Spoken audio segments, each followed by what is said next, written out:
რომელიც რა თქმა უნდა ყველამ ვიცით და ესეც იმიტომ ამოვიწერე, რომ ერთი სიტყვაც არ შემეშალოს ილია მართალის სიტყვებიდან. სამი ღვთაებრივი საუნჯე დაგვჭა ჩვენ მამა-პაპათგან. მამული, ენა, სარწმუნოება. თუ ამათ პატრონეთ, რა კაცები ვიქნებით, რა პასუხს გავცემთ შთამომავლობას, სხვა არ ვიცით.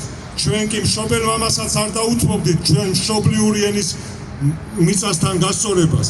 ესა სახრთო რამ არის, საზოგადო საკუთრება. ამათ კაცი ცოდვილის ხელით არ უნდა შეეხოს და შეეხნენ და ამიტომ სულ ყველამ ხმა უნდა ამოვიღოთ. აღარ არის თმენა. მორჩა ეს პარტიული კიკლაობა და რაღაცები ეს ყველას გვეხება, ყველას და ყველასია ეს მიწა, იმიტომ არ არსებობს ოჯახი, არ არსებობს რაიონი, სოფელი ამ გმირების სამჭედლოში რომ არ გამოეჭედოს ერთი გმირი და ყველასია ეს მიწა, ამიტომ მე კიდე ერთხელ ვიტყვი, რომ ქართული მიწა წყალი არავის უცხოელზე არ იყიდება. მადლობთ. ეხლა მიდავთხოვო აჭარიდან ჩამობძანებულ ჩვენს მეგობარს ტარიელ მახარაძეს. იცით რომ აჭარაში საკმაოდ ძიმე ვითარებაა ამ კუთხით და თხოვოთ ტარიელს მოგმართოთ თქვენ.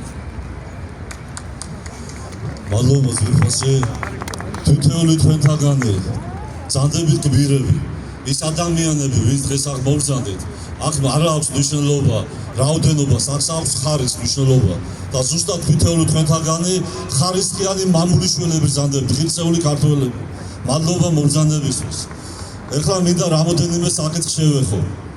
ხშირად გამიგია არასწორი ინტერპრეტაცია ერთ-ერთი მთავარი სახარებისეული სიტყვისა, რომ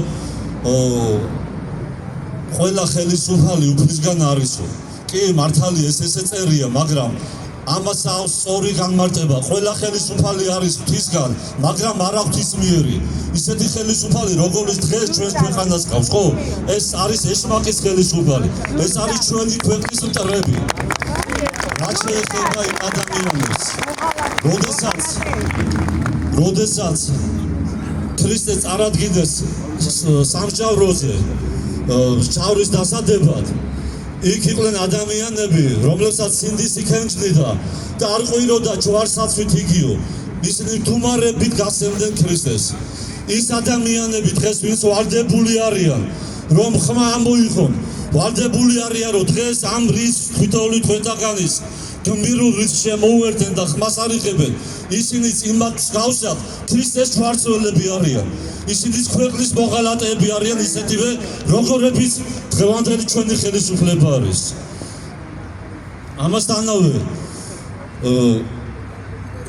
მე მინდა გავიხსენო ჩვენი ლევანი, ჩვენი მაგარი ძმა, რომლის 40 ჯერ კიდევ არ დამდგარა და ის ზუსტად აი ამ მამული შვილურ საქმეს შეეწირა და მე მინდა ეს ხელისუფლებას ნაციონალურ მოძრაობასთან ერთად დავადანაშაულო მის მკვლელობაში, იმიტომ რომ ზუსტად იმათმა გამოუცხადეს ყოფილ ჯალათებს კოჰაბიტაცია და დღეს პორტირებულ ნაცებს ხედავთ თითქმის უმრავლესობაში ქოწნაცურ ხელისუფლებაში და დადგება დრო და ყველას თავისი პასუხი გაეცემა.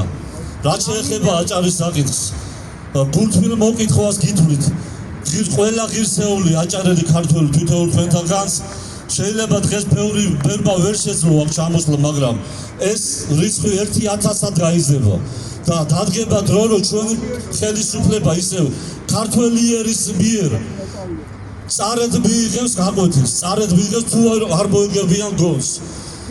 მადლობა ღმერთს და მადლობა თითოეულ თქვენთაგანს ამ მობრძანებისთვის.